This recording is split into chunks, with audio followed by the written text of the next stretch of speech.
कुशीनगर में हूं। कुशीनगर वो जिला बौद्ध स्थली कहा जाता है। कहा जाए कि यहां पर टूरिज्म का एक बहुत बड़ा हब है और कई नुमाइंदे, खास करके पार्टियों का जिस तरह से चुनावी संग्राम है, ऐसे में सभी पार्टियां अपने अपने दावे कर रही हैं। दावों में कितनी हकीकत है, लोगों से रूबरू होंगे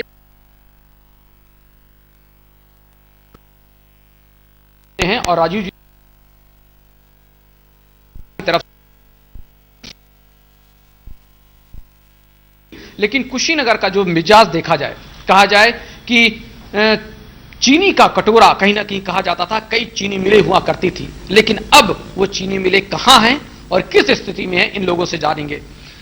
राजेश जी, ये बताइए, जिस तरह से कहा जाए कि यहां पर कई चीनी मिलें थी, 2017 की बात की जाए, अब में कितना परिवर्तन देख रहे हैं और कितनी चीनी मिलें शुरू हुई हैं, आप बताइए। चीनी मिलें कोई नई तो शुरू हुई नहीं है। इसके पहले कांग्रेस की सरकार में कई चीनी मिलें बंद हो गई। समाजवादी की सरकार में पड़ौना और का नाम है कि गौरी बाजार, कांग्रेस के सरकार में ही चीनी मिलें बंद हो गई। भाजपा के सरकार में अभी तो आपके बगल में ही गोरखपुर परिक्षेत्र में पिपराइच के बगल में नई चीनी मिल की शुरुआत माननीय योगी मुख्यमंत्री जी ने किया है। आपके अपने क्षेत्र में बताइए, आप अपने क्षेत्र की बात हकीकत बताइए, कुशीनगर में क्या कंडीशन है? कुशीनगर में हमारे बगल में चीनी मिल तो है ही है, कप्तानगंज का चीनी मिल चल ही रहा है। सब चल रही है? हाँ, कप्तानगंज। विपक्ष से पूछते हैं, बताइए भाई साहब कितनी चल रही है? सबसे पहले तो मेरे बड़े भाई ने आरोप लगाया कि चीनी मिलें कांग्रेस के रिज्यूम में बंद हो गई। 32 साल से कांग्रेस उत्तर प्रदेश के शासन में नहीं है और कांग्रेस द्वारा आखिरी उद्घाटन जिस शुगर मिल का किया गया था, माननीय नारायण दत्त मुख्यमंत्री थे, वो शुगर मिल थी धुरिया पार। उसके बाद से गन्ना किसानों की स्थिति की हालत यह, भाजपा, सपा और बसपा की सरकार रही और गन्ना काश्तकार यहां का रो रहा है। 1 रुपए की बढ़ोतरी नहीं आती है। सपा में तो हमारे यहाँ 3 किस्तों में गन्ने का पेमेंट हुआ। भाजपा की फुल फ्लेश गवर्नमेंट है। गन्ना उत्पादन की स्थिति देख लीजिए और गन्ना उत्पादक किसान की स्थिति देख लीजिए। क्या भाई साहब हकीकत है ये? अभी भाई साहब ने कहा है, अभी सरदार नगर में एक मिल थी, जितने भी किसान वहां गन्ना लेके गए, पूर्ववर्ती की सरकारों में भी तो कोई भुगतान नहीं हुआ। कैसे आरोप लगा रहे हैं कि गन्नों की स्थिति खराब है यहाँ? अभी तो अभी तो शुद्ध है। योगी राज में तो अभी पेमेंट भी समय से मिलता है, 10 दिन के अंदर मिलता है, पर्ची भी सही समय दी जा रही है, किसान पैदावार बढ़ाया है, दुगुना। पूछ लेते हैं कितनी हकीकत है, बताइए। इस समय तो चीनी मिल बढ़िया से चल रही है। मतलब पहले एक था वो सरदार नगर, वो भी बंद हो गया है। वो जो बंद हुआ था वो कांग्रेस की सरकार में बोल रहे हैं लोग था, लेकिन इस योगी राज में तो अभी एक पिपराइच खुला है, चीनी मिल अभी चल रही है। तो ये देखिए, ये आप बताइए, कुशीनगर बदलाव देखा?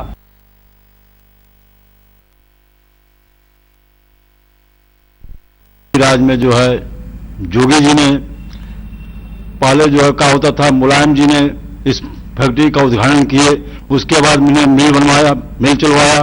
उसके बाद जो है मोदी सरकार में जो है, मुलायम सरकार में जो है क्या हुआ कि पेमेंट नहीं हो पाता था। हम अब मोदी सरकार में, जोगी सरकार में जो है तो कांग्रेस आप पे आरोप लगा रही है पेमेंट जो है इस समय जो है पेमेंट जो 15 दिन के अंदर खाते में आ जा रहा है, जो हर किसानों के खाते में जो है। गन्ना की बात हो रही है? हाँ, गन्ने की बात हो रही है। गन्ने इसमें जो है पर्याप्त मात्रा में जनता बोती है और गन्ना समय से गिरता है, समय से पेमेंट में होती है, जो है हर समय से पर्ची मिलती है। 10 दिन के अंदर अंदर सब किसानों के खाते में पेमेंट देते हैं। जिस तरह से राजू जी आप आरोप लगा रहे हैं, कह रहे हैं कि 10 दिन में खाते में पहुंच जाए। मैं बड़ा गन्ना काश्तकार हूं, ठीक, और पर्ची की हालत यह है कि दूसरे से मांग के गन्ना गिराया जाता है। जब से इन्होंने ऑनलाइन सिस्टम किया, किसी काश्तकार जो है वो खुल के कह दे मुझे समय से पर्ची मिली हो। यह अलग की बात है कि बोलना कहीं और है, धरातल पे दिखता नहीं है। अगर धरातल पे दिखता इतना ही विकास होता तो इन्होंने अपने वर्तमान विधायक का टिकट क्यों काटा? आप बताइए अंकल जी, जिस तरह से आप यहाँ रहे हैं कुशीनगर में, कितना बदलाव देख रहे हैं और कितना डेवलपमेंट चाहते हैं जिस तरह से आने वाली यूथ है? यह चीनी मिल है मुलायम की समय की, और हम लोग करीब उसके बाद कोई चीनी मिल नहीं देखे। और ये बीजेपी का जो है विश्वास के साथ झूठ बोलना बहुत बड़ी आदत है, और इसी के नाते सब लोग हम जान रहे हैं कि ध्रुवीकरण हो रहा है, सबका साथ सबका विकास, लेकिन ध्रुवीकरण इसमें साफ दिखाई दे रहा है। विकास नहीं हो रहा है। विकास नहीं के बराबर हम अपने इलाके में देख रहे हैं। आप बताइए भाई साहब, कितना विकास हो रहा है? देखिए, अगर जब से योगी जी मुख्यमंत्री हुए हैं, इसमें कोई भी संदेह नहीं है कि पूर्वांचल में विकास न हुआ हो। अच्छा, आप गोरखपुर देख लीजिए, इधर कुशीनगर का जो एयरपोर्ट है बहुत दिनों से बंद था, वो भी चालू हुआ है। तो एक तरह से कह सकते हैं कि मुख्यमंत्री होने का लाभ हम लोगों को मिला है और मिल रहा है। आप बताइए कितने संतुष्ट दिख रहे हैं? चलिए महिलाओं से बात करते हैं। आप बताइए क्या लगता है कि कितना डेवलपमेंट हुआ है? आप बताएं। बताएं। No political comment. चलिए आप बताइए। सर, डेवलपमेंट नहीं, आप डेवलपमेंट बताइए। आप टीचर हैं यहाँ? Yes sir. आपको पुरानी पेंशन की डिमांड नहीं है? सर, पुरानी पेंशन की डिमांड तो हर टीचर को है। हाँ, तो बताइए अब आपकी प्रॉब्लम है कि नहीं है? नहीं, ठीक है, बैठे आप बैठ के बात करिए। हाँ सर। डिमांड है कि नहीं है? हाँ बिल्कुल है सर। टीचरों के लिए क्या कहेंगी आप? टीचरों के लिए क्या कहेंगे आप? सर, टीचरों के लिए मैं ये कहना चाहूंगी कि टीचर शिक्षा विभाग एक ऐसा डिपार्टमेंट है, मुझे ऐसा लगता है कि बचपन से जो हमारा समाज है, ठीक है, एक बच्चा स्कूल आता है, टीचरों के ऊपर बहुत बड़ी रिस्पॉन्सिबिलिटीज होती हैं, लेकिन वर्तमान में ये कर्मचारी विरोधी सरकार है, ठीक है, तो पुरानी पेंशन खत्म करना ये बिल्कुल वाजिब नहीं था, ठीक है। अटल जी की सरकार थी, तब से ये बंद किया गया। आप देखिए, विधायकों की, सांसदों की पुरानी पेंशन है, हम लोगों की क्यों नहीं है? उनको क्या नीड है बिल्कुल पुरानी पेंशन की? बिल्कुल सही कहा। आप बताइए सेफ्टी को लेकर आप क्या सोचते हो कि सेफ्टी बेहतर है पहले के मुकाबले? सर, सेफ्टी बेहतर है, उसमें रोल गवर्नमेंट का है नहीं है ये तो नहीं कह सकते। महिलाएं खुद सशक्त हैं अपने सेफ्टी के लिए। हाँ, माहौल में कुछ बेहतरी हुई है। ऐसे में देखा जाए सभी लोगों का अपना अपना वर्जन है। आप बताइए भाई साहब, कितना परिवर्तन आप कुशीनगर में देख रहे हैं इस वक्त? नो डाउट परिवर्तन तो जरूर हुआ है, लेकिन इसको हम और बेहतर कर सकते हैं और अच्छा कर सकते हैं। कैसे बताएं? और दूसरा, ये एविएशन के क्षेत्र में अच्छा हुआ है, सड़क के क्षेत्र में अच्छा हुआ है, लेकिन हम लोग सरकारी कर्मचारी यहाँ शिक्षक हैं, हम लोगों को ओपीएस चाहिए। इसके लिए सरकार को गंभीरतापूर्वक विचार करना चाहिए। तो देखिए, जो सरकारी कर्मचारी हैं वो अपनी अपनी डिमांड है सबकी कि कहीं ना कहीं वो सब चीजें ओपीएस वगैरह होनी चाहिए। राजीव जी, जिस तरह से बात हो रही थी कि इंटरनेशनल एयरपोर्ट आ गया, क्या कहेंगे कि बड़ी उपलब्धि नहीं है बीजेपी गवर्नमेंट ने यहाँ पे आपको इंटरनेशनल एयरपोर्ट दिया? बात सही है भैया, लेकिन थोड़ा सा पीछे जाइए। क्या ये इंटरनेशनल एयरपोर्ट बीजेपी सरकार की देन है? कागजों की बात करिएगा, हवाई फायर नहीं मैं करता। उद्घाटन तो हो गया, उद्घाटन हुआ, लेकिन लाया किसने? किस रिज्यूम में आया? पैसा किस सरकार ने निर्गत किया? दूसरी चीज, आपने अभी पूछा कि महिला सुरक्षा की बात, इनकी सरकार इतनी सुरक्षा देती है कि कुलदीप सिंह सेंगर को आजीवन कारावास हो जाती है एक बलात्कार केस में। ये उनके विधायक और रहे हैं। और दूसरी चीज, काश्तकारों की बात करिए तो इनके मंत्री टेनी जो हैं किसानों पे थार जीप चलवाते हैं। चलिए ठीक है, आप ये कह रहे हैं कि वो तो कांग्रेस की देन है जो इंटरनेशनल एयरपोर्ट खुला है? देखिए, कांग्रेस की देन नहीं है। खोल के बात करिए, आपकी सरकार है, हाथ खोलिए एकदम। ये कांग्रेस की देन नहीं है। अभी तो इंटरनेशनल एयरपोर्ट पे पूरा भाजपा ने इसका उद्घाटन किया है, भाजपा की सरकार ने काम करवाया है। तो वो तो आरोप लगा रहे हैं, कह रहे हैं कि वो तो कांग्रेस की देन थी। इन लोगों का आरोप एकदम निराधार है, कहीं से इसमें कोई वजह नहीं है। इधर देखिए, गोरखपुर में जो एयरपोर्ट खुला है ये भी भाजपा सरकार का ही देन है। छोड़ दिया, आप बताइए। कह रहे हैं कि महिला कहीं सुरक्षित नहीं है। उनकी बात का जवाब नहीं। हाँ बताइए, हाँ बताइए। उन्होंने कहा एयरपोर्ट कांग्रेस की देन है। आप 2 ईंट रख दें और सो जाएं, वो आपकी मान ली जाएगी? धरातल पर माननीय सांसद जी, माननीय मुख्यमंत्री जी, माननीय प्रधानमंत्री जी ने इसको आज उतारा है और सबके सामने है। तो ये कहना कि कांग्रेस की देन है तो ये तो ठीक है, वो अपने, लेकिन वो कहें न्यू तो कांग्रेस भैया हम तो यही कहना, आप 2 ईंट रख के सो जाइए, मकान दीवार को और चला। तेज दौड़ाया आपने, विकास का जो पहिया है इन्होंने तेज दौड़ाया, कहीं ना कहीं कहा जाए। बिल्कुल, युवाओं से बात करते हैं, बताइए कितना परिवर्तन देख रहे हैं कुशीनगर को? परिवर्तन तो बहुत हुआ, जब से योगी सरकार हुए तब से बहुत हमारे यहाँ पे परिवर्तन हुआ है। रोड भी 1 नंबर का है, एयरपोर्ट भी खुल गया है हर जगह कुशीनगर में, और यहाँ हाटा विधानसभा में अधिक से अधिक परिवर्तन। एजुकेशन को लेकर के आ जाए, क्या डिमांड है आपकी? जैसे बड़ी फैक्ट्रियां आनी चाहिए, रोजगार का साधन उपलब्ध हो। इंजीनियरिंग कॉलेज आपके वहाँ है? बहुत सी काम हुई है, इंजीनियरिंग कॉलेज भी आएगा, योगी जी मुख्यमंत्री बनेंगे फिर आएगा। तो ये उम्मीद है लोगों की कि इंजीनियरिंग कॉलेज आएगी। आप बताइए, आप क्या करते हो? आप बताओ। अभी हम पढ़ते हैं। क्या चाहते हो, यहाँ पे क्या चीज और कमी है कुशीनगर में होना चाहिए? बताइए। बताइए, बताइए आप, बोलिए। कुछ नहीं, अभी स्टूडेंट हैं, थोड़ा हिचकिचा रहे हैं, लोगों से बातचीत करते हैं। आप बताइए क्या लगता है कुशीनगर में कितना डेवलपमेंट हुआ? सर क्या डेवलपमेंट कितना हुआ, कितना विकास हुआ? आप देख रहे हैं विकास सर बहुत हुआ कुशीनगर में, भाजपा की सरकार में। एयरपोर्ट आए और रोड के कार्य हुए हैं, राशन फ्री में मिल रहे हैं 2-2 बार महीने में। अच्छा, 2 बार पा रहे हैं, चलिए ठीक है। भाई साहब से पूछते हैं। भाई साहब ये बताइए, क्या लग रहा कि जैसे युवा हैं, रोजगार और उपलब्ध होना चाहिए, एयरपोर्ट आया, इंटरनेशनल एयरपोर्ट, बहुत बड़ी उपलब्धि मानते हैं कि नहीं आप अपने कुशीनगर में? लेकिन कहीं का रोजगार का साधन नहीं उपलब्ध हुआ। जी सर, रोजगार तो फिलहाल नहीं हुआ, लेकिन ये है कि जो थोड़ी बहुत कमियां हैं इस बार सरकार उसको भी पूर्ण कर देगी।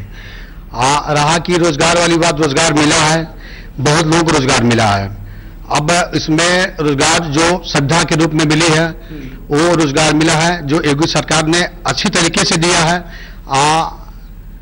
उसको जो सर जितने जिले में बच्चे रोजगार पाए हैं, चाहे वो संस्था से हो चाहे वो सरकारी हो, 1 रुपया लोगों को किसी को घूस नहीं देना पड़ा है सर इसमें। बिल्कुल बिल्कुल, तो ये है बात कि किसी को घूस नहीं देना पड़ा है। आप मानते हैं इस बात को कि कितना सही बोल रहे हैं भाई साहब? जी सर, एकदम 100% सही बोल रहे हैं। और हमारे योगी जी की सरकार में बहुत ही डेवलपमेंट हुआ है। आप पूर्ववर्ती सरकारों में देख लीजिए कि बिजली कितने घंटे आती थी, आज तो हमें देहात में 18 से 20 घंटा बिजली मिल रही है। उस समय तो ऐसा था कि हम लोग तार पे कपड़ा सुखाते थे, और आज माननीय अखिलेश जी कह रहे हैं कि हम फ्री में बिजली देंगे। आखिर तार पे अब कपड़ा नहीं सुखाना पड़ा? नहीं सर, इस समय तो नहीं सुखाना पड़ रहा है, इस समय तो हम लोग 24 घंटा बिजली मिल रही है। और पहले आए जब ये अखिलेश की सरकार थी उस समय तो रात में और दिन में कहीं लाइट नहीं दिखती थी, और तारे पे जो है कपड़ा सुखाई जाती थी सर। इस समय पर्याप्त हम लोग को बिजली मिल रही है। आपको लगता है कि रोजगार का एक साधन होना चाहिए, बड़ी चीज यहाँ होनी चाहिए, जिस तरह से युवा बोल रहे हैं? जी होना चाहिए, और रोजगार है भी सर। हकीकत जानते हैं। ब्रिजेश जी हमारे साथ हैं, यहाँ संवाददाता हैं। विजय जी, कितनी हकीकत इसमें बयां है और कितना इंफ्रास्ट्रक्चर और डेवलपमेंट होना चाहिए था कुशीनगर का? जिस तरह कहा जाए कि इंटरनेशनल एयरपोर्ट सिर्फ आया, और भी चीजें आनी चाहिए थी। कुशीनगर के लिए सबसे बड़ी उपलब्धि आज के डेट में इंटरनेशनल एयरपोर्ट है, जहां से तमाम रोजगार के अवसर उपलब्ध होने वाले हैं आने वाले फ्यूचर में। इसके पहले यहाँ चीनी मिलें थी, तमाम रोजगार की सुविधाएं थी, लेकिन 2007 के बाद एक एक कर चीनी मिलें बंद होती गई, जिससे किसानों के सामने आर्थिक संकट भी उत्पन्न हो गया। हमारे वहाँ गन्ना कहा जाता है कि नकदी फसल है, लेकिन आज के दिन में गन्ना नकदी फसल नहीं रहा, गन्ना उधारी फसल हो गया है। उसके जगह पे धान, गेहूं, तिलहन आदि नकदी फसल हो गया है, और किसानों का ही उन्नत कर। पहले तो केले की खेती अच्छी होती थी, अब किसान उससे भी मायूस हो गए हैं। केले की खेती कुशीनगर के एक हिस्से में केले की खेती काफी अच्छी होती थी, लेकिन कुछ सालों से अत्यधिक बरसात के कारण केले के फसलों का नुकसान हो रहा है। और केले के एक तो हम केले की फसल ले लेते हैं, लेकिन उसके डंपों और पत्ते से बड़े सारे सामान बनते हैं, जो यहाँ कोई चीज उस टाइप के सामान उपलब्ध नहीं है। बिल्कुल बिल्कुल। तो वक्त हो चुका है एक ब्रेक का। ब्रेक के बाद हम बात करेंगे कि इस कुशीनगर से सटा हुआ नेपाल है, बिहार है, कैसी विभीषिका खास करके बाढ़ के दिनों में यहां की जनता जूझती है। हम ब्रेक के बाद बात करेंगे।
का जिस तरह से बात की जाए, बाढ़ की बात कर रहे थे हम ब्रेक से पहले, ये पूरा इलाका कहीं ना कहीं गुर्रा नदी या गंडक नदी की बात की जाए, बिहार से सटा हुआ है, नेपाल से सटा है।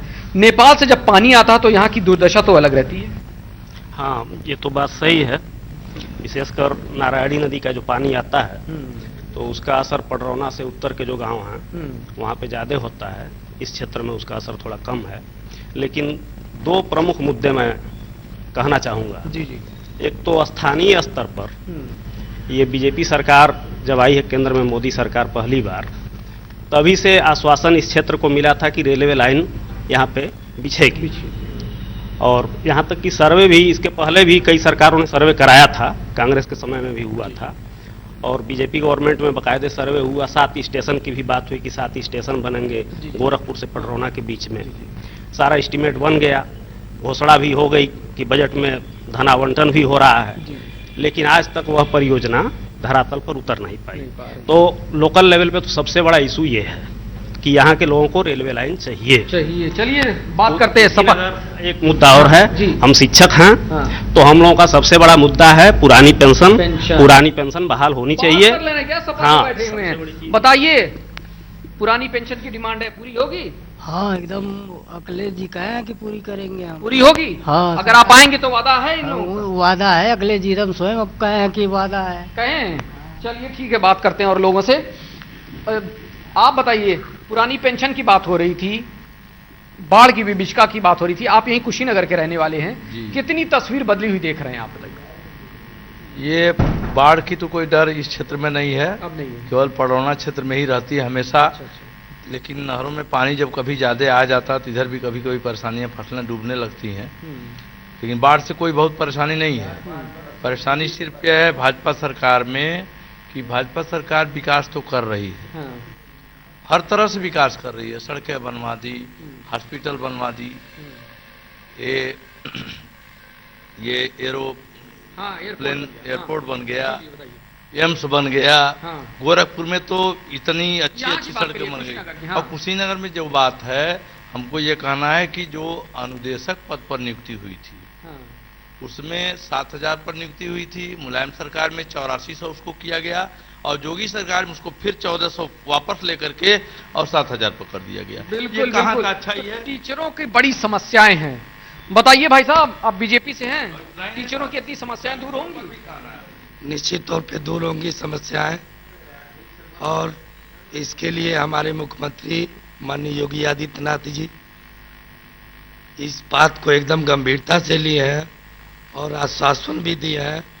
लेकिन कोरोना काल होने के नाते आप उत्तर प्रदेश में काफ़ी विकास काम नहीं हो पाए हैं, जिनको आने वाले सरकार में माननीय मुख्यमंत्री जी पूरा करेंगे।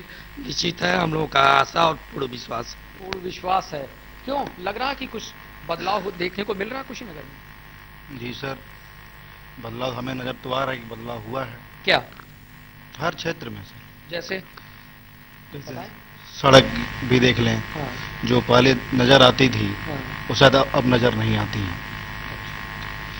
लेकिन लोग कह रहे हैं, यहाँ पर मैंने बात किया है तो लोगों ने कहा कि भाई आवारा पशु बहुत ज्यादा हैं, ऐसे में कई बार एक्सीडेंट वगैरह हुए हैं, इसको लेकर के कहा है। साहब इसके बारे में आप बताइए, आप यूथ हैं, आप यहाँ के रहने वाले, आप क्या करते हैं? चलिए, कैसा चल रहा बिजनेस? सर बिजनेस बहुत बढ़िया चल रहा है। कितना डेवलपमेंट देख रहे हैं कुशीनगर में? कुशीनगर में तो सबसे बड़ा चीज ये है कि हमें मेडिकल कॉलेज मिल गया कुशीनगर में, जो आज तक किसी भी सरकार ने ये चीज नहीं किया है। हमने सपा को भी देखा है, कांग्रेस को भी देखा है, लेकिन किसी सरकार ने ये चीज नहीं किया। अच्छा। लेकिन हमारी बीजेपी की सरकार ने वहाँ मेडिकल कॉलेज दे दिया, इतना बड़ा इंटरनेशनल एयरपोर्ट दे दिया, ये किसी भी सरकार ने नहीं दिया। हम लोग बीजेपी के विकास से बहुत खुश हैं और उनके साथ आगे भी रहेंगे। आप बताइए, आपको क्या लग रहा है, कितना परिवर्तन देखिए? परिवर्तन तो बहुत हुआ है, पिछले सरकारों से तो बहुत अच्छा परिवर्तन यहाँ हुआ है। विकास में रोड हुआ या फिर बिजली हुई, पानी समस्या, मतलब जो भी है सारा बहुत बेहतर चल रहा है। बुनियादी सुविधाएं बेहतर हुई हैं पहले से, लेकिन कहीं ना कहीं जो रोजगार का साधन, मेडिकल इंफ्रास्ट्रक्चर सही हुआ है, रोजगार का एक साधन इंटरनेशनल एयरपोर्ट आया। क्या ऐसा नहीं है कि कोई और भी कंपनियां यहाँ आती, बड़ी फैक्ट्रियां लगती, यहाँ के लोगों को पलायन नहीं करना पड़ता, यहाँ रोजगार मिलता। फैक्ट्री तो जरूरी है, कोई ना कोई प्राइवेट ही सेक्टर बोल, फैक्ट्री जरूरी है, लेकिन मैं जाना तो यहाँ बेरोजगार है कौन? यहाँ पे तो ढूंढने से तो नहीं मिलते हैं वर्क, कोई बेरोजगार नहीं। कोई बता दो मैं बेरोजगार हूँ? वाह भाई वाह, बात करते हैं हम कांग्रेस से। देखिए यहाँ कह रहे हैं कि कोई बेरोजगार ही नहीं है। बिल्कुल सही कह रहे हैं भाई, वो एकदम सही है, क्योंकि उनका विकास पागल है। हमारी बेरोजगारी की दर आप देखिए, मुद्रास्फीति की दर देखिए, अर्थव्यवस्था की गिरती हालत देखिए, गन्ना किसानों का दर देखिए, महंगी विद्युत का दर देखिए। ये इनको नहीं दिखेगा, क्योंकि सबका साथ सबका विनाश के साथ ये उतरे हैं। अरे बाबा रे बाबा, ये तो कह रहे हैं कि सबका साथ सबका विनाश हो रहा है। रोजगार की कमी किसको है? सबको सरकारी नौकरी तो मिल नहीं सकती जनसंख्या के आधार पर। आप जब कुछ करना चाहेंगे, स्वयं आत्मनिर्भर बनेंगे, तो रोजगार है। युवा बैठा पीछे कह रहा है मुझे सरकारी नौकरी चाहिए। चाहिए ना? यस सही। कहाँ से मिलेगी? आप बताइए, अगर है उस लायक। अभी योगी सरकार में यूपी पुलिस की भर्ती हुई बिना घूस के। हमारे ग्राम सभा में एक लड़का हमसे मिला, कहा भैया हमारा 18,000 रुपया टोटल खर्च हुआ और आज वर्दी पहन के आ चुका है। आप क्वालिफाई होइए। अभी बता दें, जो बेरोजगारी की बात हुई है, नौकरी की बात हुई है, हमारे बीच में हमारे भाई गणित पत्रकार जी बैठे हैं। इनका एक छोटा भाई भतीजा दरोगा की नौकरी पे आया है, दरोगा की पोस्टिंग हुई है। ये बता सकते हैं कि कै रुपया भाजपा सरकार में लगा है? भाई तो कह रहे हैं कि 1 रुपया नहीं लगा, दरोगा बन गए। यही बात सुनिए, मैंने घूस की बात नहीं की है। एक बात बताइए, मैं आप ही से एक सवाल कर देता हूं कि क्या बेरोजगारी दर कम हो गई है? मेरे भाई आप बता दीजिए, अगर हो तो मैं डिबेट में इनके साथ हूं। आप बता दो मेरे भाई। जनता से मैं पूछता हूं, आप बताइए, कागज के आंकड़े मुझे वो बताए जाए जो भारत सरकार के आंकड़े, भारत सरकार नरेंद्र मोदी के आंकड़े, योगी गवर्नमेंट। जनसंख्या जब बढ़ेगी तो बेरोजगारी तो बढ़ेगी। जनसंख्या बढ़ेगी, बेरोजगारी बढ़ेगी, इन्होंने कहा तो नहीं भैया, एक बात आइए, बेरोजगारी का दर, जनसंख्या बढ़ जाएगी, बेरोजगारी बढ़ जाएगी। बेरोजगारी कम करने के लिए 1 मिनट बात करने दीजिए। बेरोजगारी कम करने के लिए संसाधन इन्होंने क्या दिए हैं? पकौड़ा बेचो, इन्हीं के लोगों ने कहा। बताइए चाचा जी। हाँ, बेरोजगारी दर बढ़ रही है और रोजगार समाप्त किए जा रहे हैं सरकार की ओर से। आप आएंगे तो सरकार में रोजगार देंगे? एकदम। क्या देंगे? यहाँ जितने लोगों ने वादा किया पूरा करेंगे? वादा पूरा नहीं करेंगे। जब हम आएंगे सरकार में तो रोजगार देंगे। देंगे आप? क्या लगता है आपको, रोजगार मिलेगा लोगों को? सरकार का बदलाव कर रहे हैं ये लोग, कह रहे हैं। अब रोजगार वाले पे मुद्दे पर क्या बताएं, हमारा भतीजा खुद एसआई में हुआ है जी। और सही बात है कि 1 रुपया घूस नहीं लगा है। और ये भी सही है कि जनसंख्या के आधार पर सबको रोजगार नहीं मिल सकता। क्यों, इस बात से सहमत है कि नहीं? एक चीज है कि इस सरकार में मतलब घूस नहीं चला है। आप बताइए, जिस तरह से बात कर रहे थे हम लोग रोजगार की, कितना डेवलपमेंट देखा और कितना रोजगार और चाहते हैं कि कुशीनगर में होना चाहिए, जिस तरह से नहीं हुआ है? डेवलपमेंट तो और होना चाहिए, और आने वाली सरकार फिर से करेगी। और आगे लोग तो आरोप लगा रहे हैं रोजगार। आरोप लगाने से क्या होगा? इसके पहले तो ये लोग बैठे थे ना, क्या कर लिए ये लोग? आज आरोप लगा रहे हैं ये लोग। इसके पहले तो ये इनकी सरकार थी, तो इन्होंने क्या कर दिया? हाँ बताइए बताइए बताइए, क्या बोल रहे हैं सर? अगले सरकार में 10 कुंटल हमारे गन्ना भी जाता था, 10 कुंटल घटतौली होता था, या करेसर पर तोल के जाता था, वहाँ 10 कुंटल घटतौली होता था। घटतौली होती थी। देखिए कहीं ना कहीं अब जिस तरह से राजनीति कहा जाए कि कहीं ना कहीं बदल रही है, जिस तरह से मौका परस्त, भाई साहब ने कहा कि मौका परस्त अब नेता हो गए। मौका मिला, दूसरी पार्टी में छलांग मार दिए। क्या कहेंगे जी, अब उस तरह के नेता नहीं रहे, या अब उस तरह की राजनीति नहीं हो रही है? वह वैसा विचार वाले नेता नहीं हो रहे हैं, और वह जो लोग सही हैं वो दब जा रहे हैं। और आज का जो परिवेश है उसमें वो बढ़ नहीं सकते।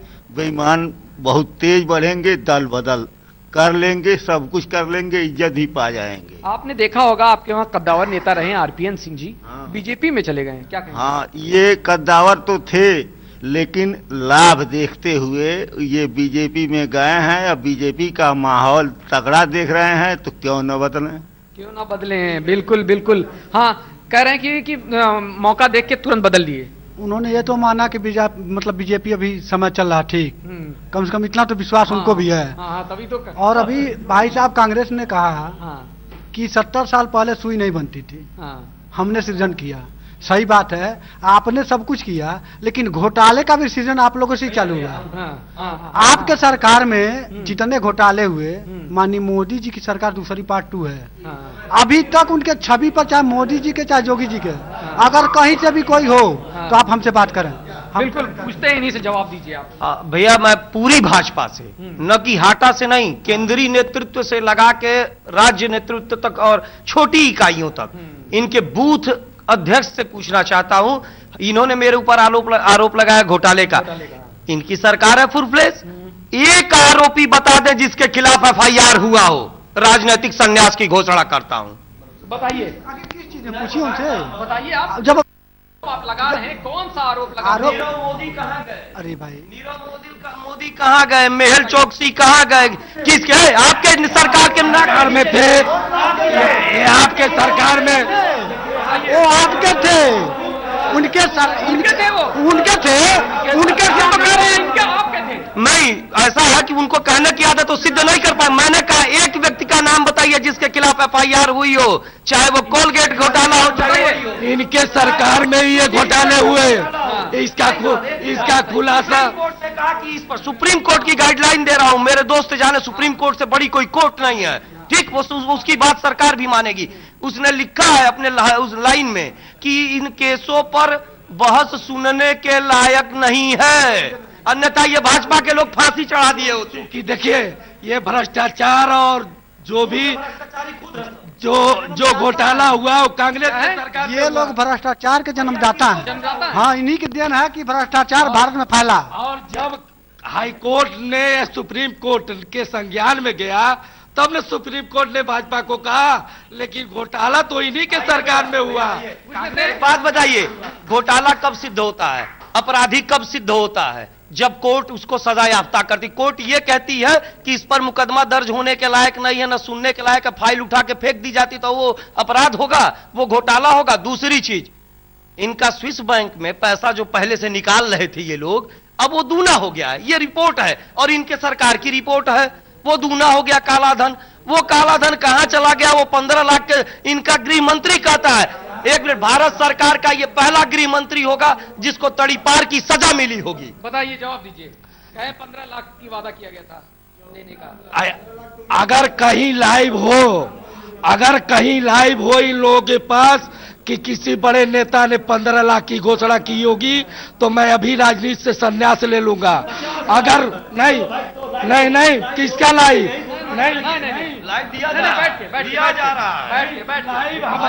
नहीं, सुनिए, लाइव हमारे बड़े नेताओं का है। एक व्यक्ति का नाम बताइए 2G स्पेक्ट्रम घोटाला और कोलगेट घोटाले में, एक व्यक्ति का नाम बताइए, एक व्यक्ति का नाम बताइए, एक व्यक्ति का नाम बताइए, सिर्फ एक व्यक्ति का नाम बताइए। पहले क्वेश्चन जो किए हैं कि 15 लाख की घोषणा माननीय प्रधानमंत्री जी ने किया था, प्रधानमंत्री जी का वो भाषण सुनाइए, मैं राजनीति से संन्यास ले लूंगा। काला धन बढ़ाइए, काला धन कह रहे कहा गया, वादा किया गया था। अगर उन्होंने कहा है कि मोदी जी ने 15 लाख रुपए देने के लिए कहा है, हमें मिल गया। मिल गया कैसे? बता दीजिए उनको। भाई साहब रुक जाइए, सुन लीजिए कैसे मिला 15 लाख? हमें 15 लाख रुपया मिल चुका है। कैसे? 495 साल तक प्रभु श्री राम जी के वंशज हम लोग हैं। वो त्रिपाल टाट में थे, इनके लिए काल्पनिक थे। इनको नहीं मिलेगा। क्यों? उनके श्री राम भाई कांग्रेस के लिए तो काल्पनिक थे। कांग्रेस कपिल सिब्बल साहब हो चाहे बड़े बड़े जो इनके वकील थे, उन्होंने तो केस फाइल किया है। हमें 495 साल की जो कलंक थी भारत पे, वह मोदी और योगी ने साफ किया, साफ कर दिया। बताइए। पहली चीज, राम मंदिर आस्था का केंद्र है, ठीक। दूसरी चीज, एक मिनट, दूसरी चीज, ये इनको पाउडर पोत के चमकने की आदत जाएगी नहीं। वो कोर्ट का फैसला था। इनके योगी ने तो कहा कि आदिवासी थे, कह दीजिए ये भी झूठ है। हनुमान जी के आपको नहीं पता है? एक मिनट बात सुनिए। बड़े बड़े अपने वकीलों को लगाया था कि फैसला राम मंदिर के पक्ष में न आए।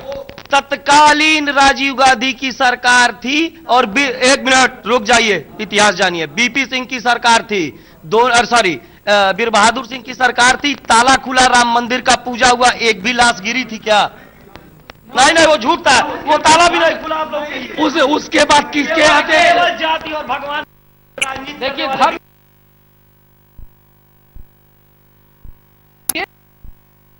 जिस तरह कुशीनगर का डेवलपमेंट होना चाहिए, अगली सरकार ने जिस बोर्ड से लेकर मेडिकल कॉलेज लाई, ऐसे में इन लोगों का अपना अपना तर्क है, लेकिन कहीं ना कहीं इस बात पर हमेशा ध्यान रखना चाहिए कि इस इलाके का विकास होगा और इनके ये जो युवा हैं ये भी चाहते हैं कि इस इलाके का विकास हो, तभी हमारा भी विकास होगा। इस समय कैमरामैन गोविंद राव के माल